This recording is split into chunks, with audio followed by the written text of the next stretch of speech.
Niektóre przedmioty mają znaczenie religijne, ale dla wielu chrześcijan to Arka Przymierza jest czymś wyjątkowym. Chociaż zajmuje ważne i potężne miejsce w historii religii, jej lokalizacja wprawiła w zakłopotanie wielu ekspertów, historyków i archeologów. Najnowsze odkrycie w jaskini, dokonane przez naukowców, wywołuje emocje, ponieważ może to być ostatnia wskazówka, której brakowało przez tysiące lat. Czym jest Arka Przymierza? Dlaczego jest tak ważna i gdzie naukowcy ją znaleźli? Tego dowiemy się w dzisiejszym odcinku. Arka Przymierza jest jednym z najbardziej fascynujących i tajemniczych obiektów w historii judaizmu i chrześcijaństwa.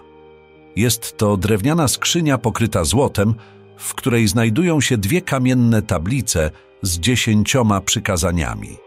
Według Biblii w arce znajdował się również dzban z manną, cudownym pokarmem, który podtrzymywał Izraelitów na pustyni, oraz laska, aby pokazać, że Bóg wybrał Arona na arcykapłana. Arka Przymierza była nie tylko pojemnikiem na święte relikwie, ale także symbolem obecności i mocy Boga pośród Jego ludu. Biblia opisuje, jak Wszechmogący przemówił do Mojżesza z pomiędzy dwóch cherubinów, które zdobiły wieko arki. Skrzynia była również znakiem przymierza Stwórcy z Jego ludem. 10 przykazań było nie tylko zbiorem zasad, ale także podsumowaniem Bożego charakteru i dobrej woli dla ludzi. Arka przypominała Izraelitom, że zostali wybrani przez Wszechmogącego, aby stać się Jego cenną własnością, królestwem kapłanów i narodem świętym. Skrzynia była tak święta, że tylko niektórym ludziom wolno było jej dotknąć lub zbliżyć się do niej. Przechowywano ją w specjalnym namiocie, który został zbudowany przez wykwalifikowanego rzemieślnika zgodnie z Bożymi wskazówkami. Najważniejszą cechą arki była jej pokrywa zwana kaporetem, która była wykonana z litego złota i miała grubość jednej dłoni. Na wierzchu pokrywy znajdowały się 2 złote cherubinki, zwrócone do siebie z rozpostartymi skrzydłami. Wieko skrzyni nazywano również ubłagalnią, ponieważ to właśnie tam Wszechmogący okazał miłosierdzie i przebaczenie swojemu ludowi w dniu pojednania, kiedy arcykapłan pokropił go krwią, aby zadośćuczynić za ich grzechy. Zniknięcie Arki Przymierza jest jedną z największych tajemnic w historii religii. Była świętym przedmiotem, a także symbolem obecności i mocy Boga wśród Jego ludu.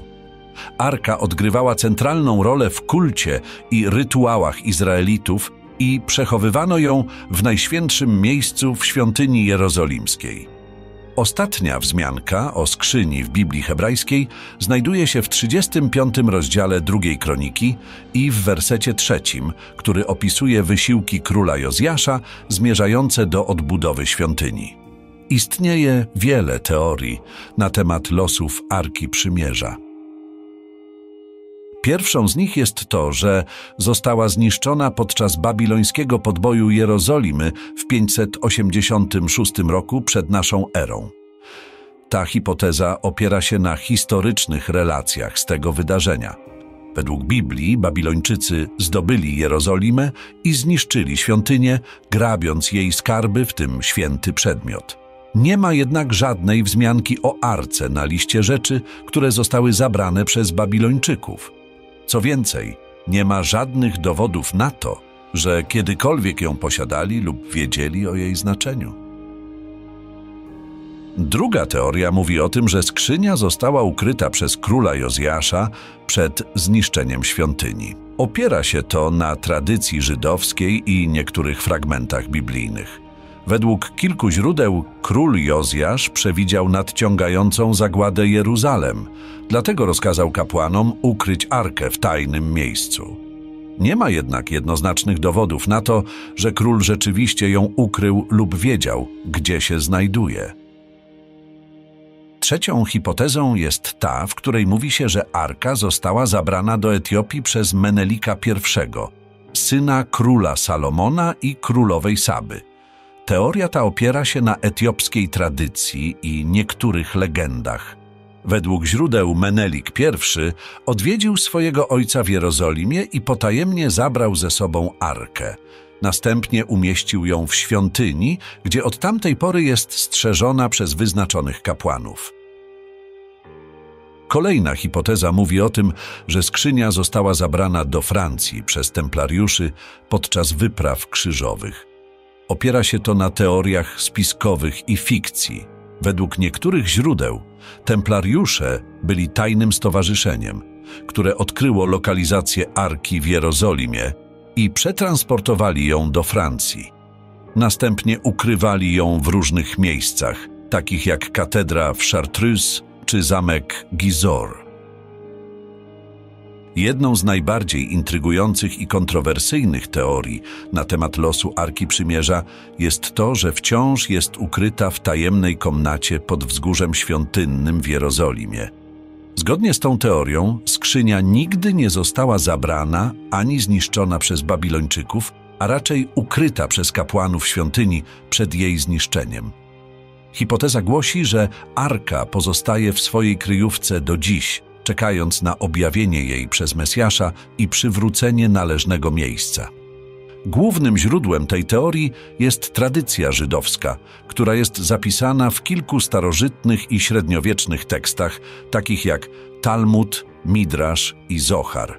Teksty te sugerują, że król Jozjasz, który zreformował kult Boga i odrestaurował świątynię w VII wieku przed naszą erą, przewidział zbliżającą się zagładę Jerozolimy i nakazał kapłanom ukryć arkę i inne święte przedmioty w tajemnej komnacie pod wzgórzem świątynnym. Teksty sugerują również, że kapłani, którzy ukryli arkę, zginęli w tym procesie i że nikt inny nie znał jej lokalizacji. Teoria ta opiera się na niektórych fragmentach biblijnych, które zdawały się wskazywać, że święty przedmiot nadal znajduje się w świątyni.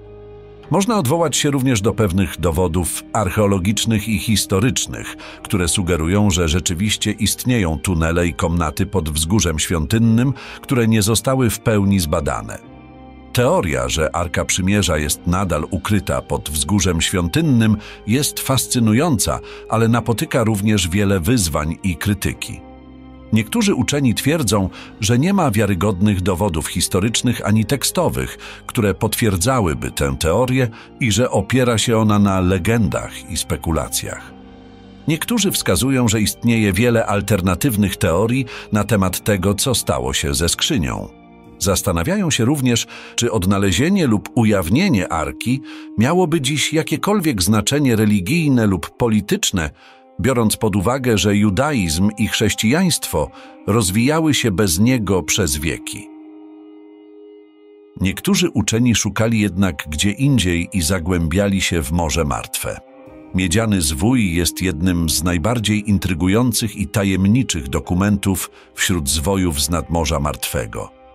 W przeciwieństwie do innych, które są zapisane na pergaminie lub papirusie, ten jest zapisany na metalu i zawiera listę 64 miejsc, w których zakopano lub ukryto różne przedmioty ze złota i srebra. Uczeni wierzą, że skarb zapisany w miedzianym zwoju pochodził ze świątyni jerozolimskiej i został ukryty przez kapłanów. Jednym z najciekawszych aspektów przedmiotu jest to, że sugeruje on, że święta skrzynia może znajdować się w pobliżu Morza Martwego, a konkretnie w Jordanii. Zwój wspomina o miejscu zwanym Doliną Żołędzi. Która z teorii jest dla Was najbardziej wiarygodna? Dajcie znać w komentarzu, a jeśli podobał Wam się odcinek, zasubskrybujcie kanał po więcej takich filmów. Do zobaczenia w kolejnym materiale. Cześć! Wideo przetłumaczone przy wsparciu Eleven Labs.